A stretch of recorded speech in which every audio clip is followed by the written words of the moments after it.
Hello, viewers, and welcome to our channel today. We are going to be talking about how to know if you are marrying the right person. How do you know that you're marrying the right person? Today, I believe a lot of questions is going to be answered. A lot of worries is going to be dashed. All right. A lot of concern is going to be quenched. We are going to have a lot of family, a lot of individuals set free from their worries today by God's grace. Now, here's one thing about this particular issue.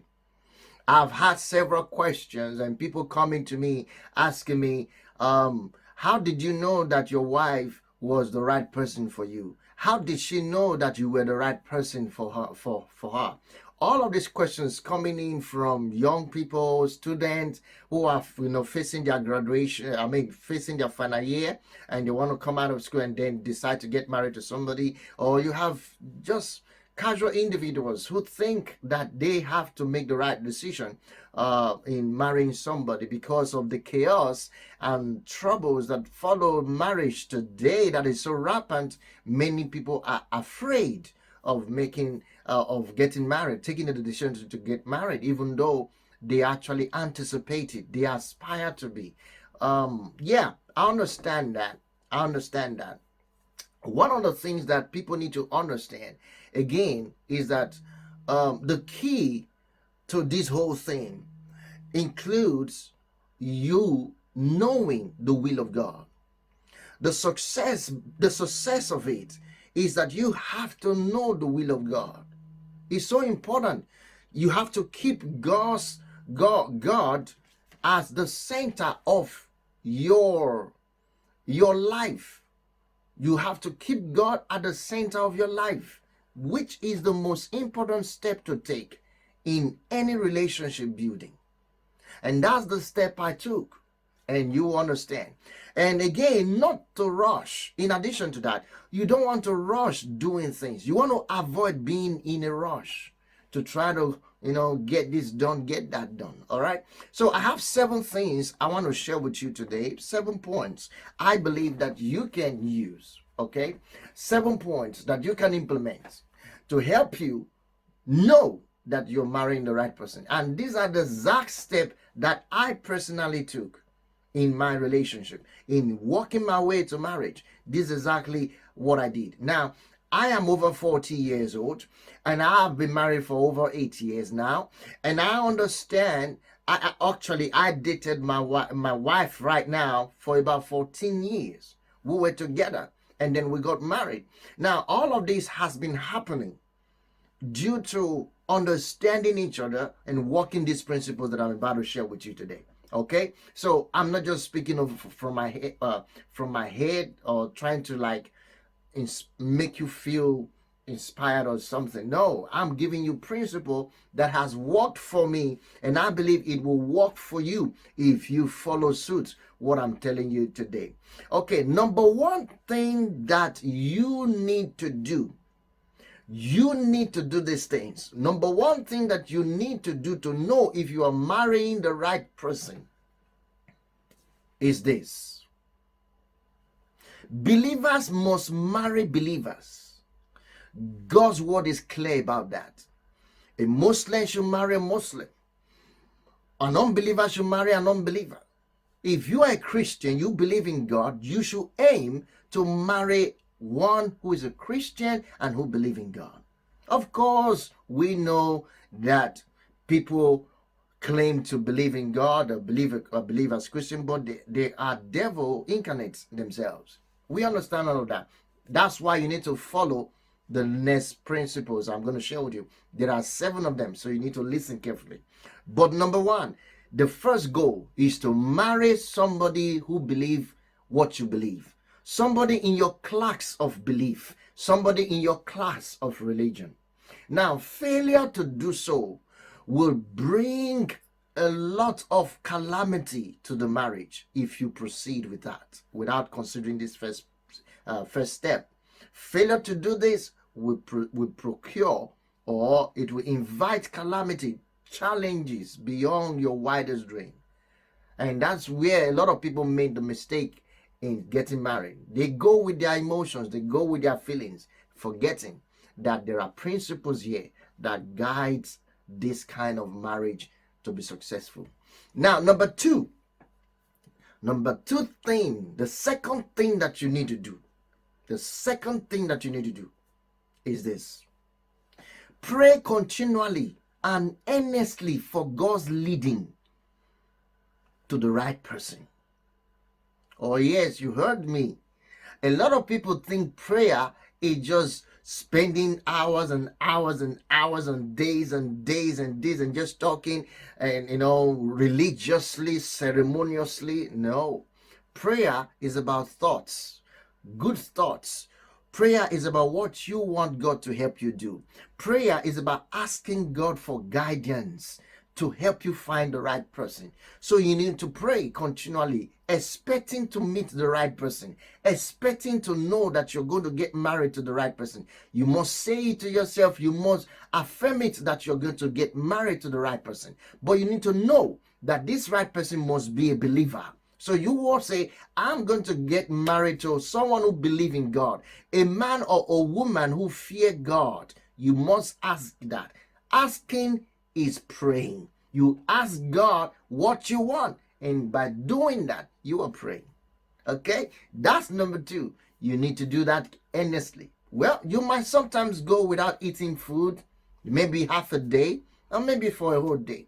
Just sit down a moment, think about what you want, and then begin to pour your heart before the creator of the world, the one who actually knows who your husband or your wife to be is. Okay? Now, number three thing that you must do. Now, the third thing that you must do is this. Make sure your heart is submissive and desire to do God's will. If you do, He will provide direction. Yes, you heard me right. You have to desire to be submissive, to do the will of God. Bring yourself down, humble yourself. How do I mean? It's simple. Don't think that you know all to do to get married to the right person. Don't think that you have all the wisdom to get married to the right person. Don't think that you are okay to do it on your own. That is being proud. You need help. You need support. Even to choose a career or what to study, sometimes we all need help. Even choosing our friends, sometimes we all need help. Not to talk of the fact that you're going to make your life decision, something that will affect your life for the rest of your existence. You see, it's very important that you have to seek help. So humble yourself. Find out what God will is concerning this decision you're making, because He's the one that instituted marriage in the first place. So you need His help. You need His will to help you do it. And doing that, when you bring yourself down to that level, when you say, oh, I need help, I need God's wisdom and will to help me do this, yeah, you are humbling yourself at that moment. That's submissiveness. And you need to do that because it will get you the direction. He will provide you the direction of what to do and how to get there. All right? Okay, now the fourth thing that you need to do to know if you're marrying the right person. You see, you want to know if you're marrying the right person. So the fourth thing that you need to do right now is this. Seek counsel from strong Christians, believers who evidence wisdom and maturity. So these guys are evidence in wisdom and maturity. Their prayer has significance. All right? So you want to seek counsel from strong Christians who have evidence of wisdom and maturity. You see, these are the kind of people you want to meet. These are the kind of people you want to talk to. You say, well, what do you think about marriage? Have you been married before? If they have been married before, that clearly states their maturity in that field.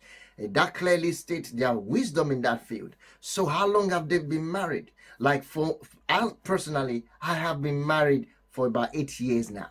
Okay, but I have I've courted my wife now for a long time, for over 14 years. So I have two beautiful, lovely boys already. So I can talk about things I've gone through these years. And I can encourage somebody who is starting out or somebody who thinks he needs some guidance on what to do. That's what I'm talking about. Seeking counsel from strong Christians, not just shallow people or who doesn't understand what this thing requires to survive a relationship. You need people who have something to give to you, some substantial wisdom to give to you. All right, that's very important. Then number 5 thing, the fifth one, number 5. All right, the fifth thing that you need to do to know that you're getting married to the right person, you need to do this, okay? You need to do this. Number 5. Are ready for this? Okay. Support from parents is important. Include them in your decision. Seek their advice.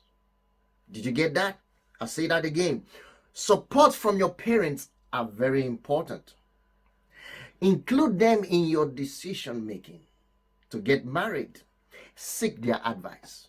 There are many parents, obviously, that are, you know what I mean. They are difficult to understand. So you tell them this kind of thing, they will rather go the other way. I understand that, okay, yeah, there is a circumstances I know of where a parent actually stood against the marriage.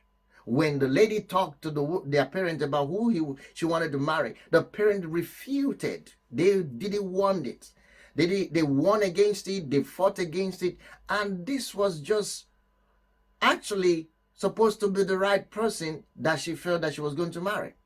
In such a case, you need to seek advice from your parents. Yeah, there are some parents that you don't need to take what they're saying because they don't understand, or they are trying to force someone else on you that you don't love. That is understandable. But if you love someone genuinely and the person follow these criteria falls within these 7 principles that I'm sharing with you, and you've done all of these things, then you can go ahead. You can be rest assured that this person should be the right person.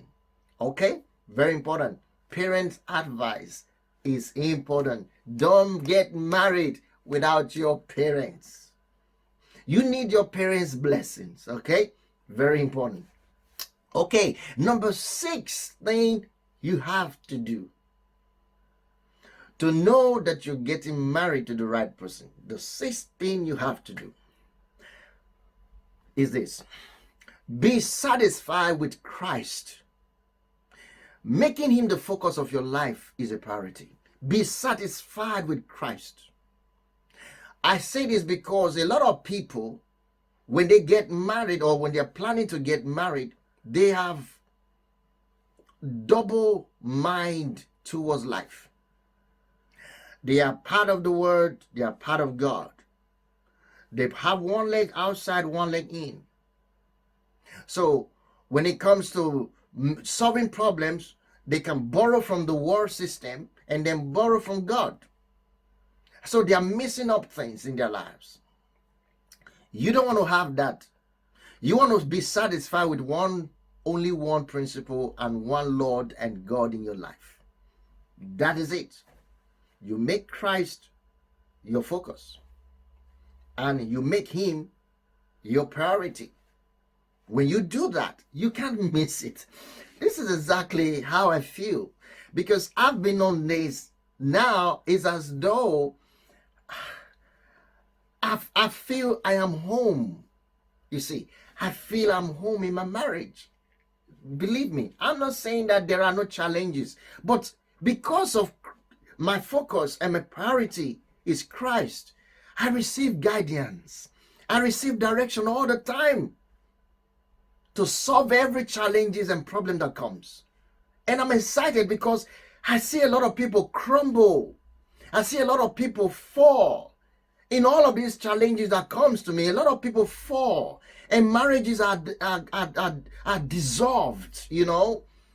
There's separation, disoriented families and homes as a result of these challenges that I have faced and I'm still facing. But I'm standing here. My marriage is still growing strong. I'm not saying I'm perfect. I'm just saying I'm doing these things I'm sharing with you. These are the things I feel is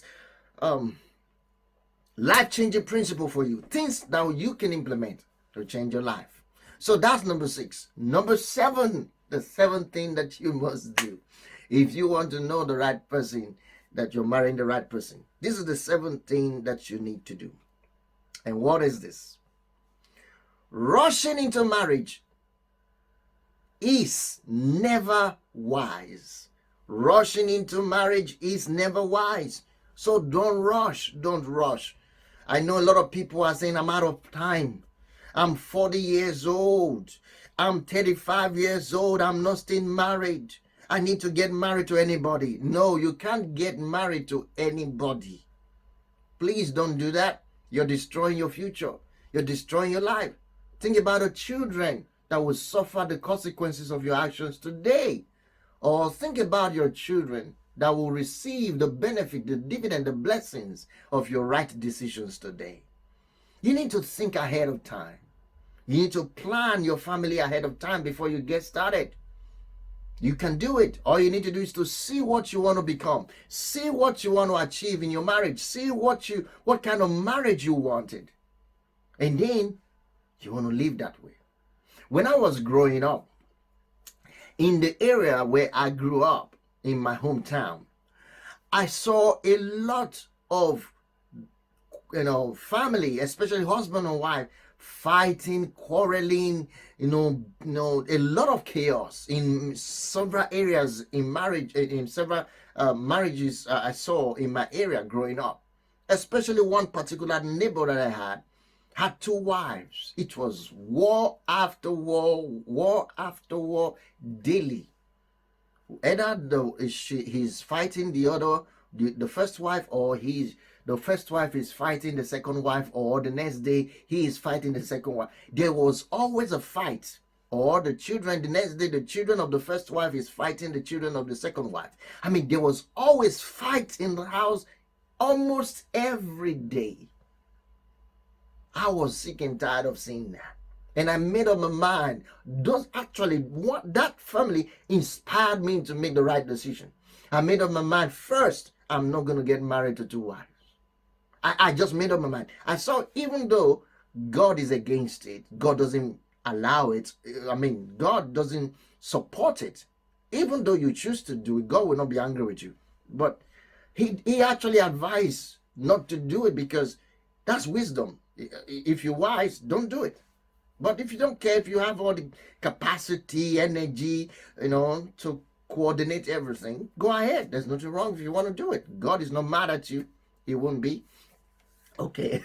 But I know the trouble that comes with it. Look at Abraham in the Bible. He had Sarah and the maid. You got the trouble? Yeah, you got the trouble. Look at Isaac in the Bible. He had a challenge. Not because he married 2 wives, but he had a challenge with raising the kids because associated with the kids because Esau had 2 wives. He was troubled. The life of Rebecca and Isaac was in hell because of Esau's 2 wives. Okay? Hey, I'm not saying that these things are not good, but don't rush into marriage. Be wise. Don't rush into it. Don't be quick to decide, oh, he's so loving, he's so caring. No, don't rush it. Stay calm. Do all these things amicably. Ensure you go through these principles, and you will definitely know that you're getting married to the person, the right person. You definitely know. You say, how does this help? Well, these are the steps I took.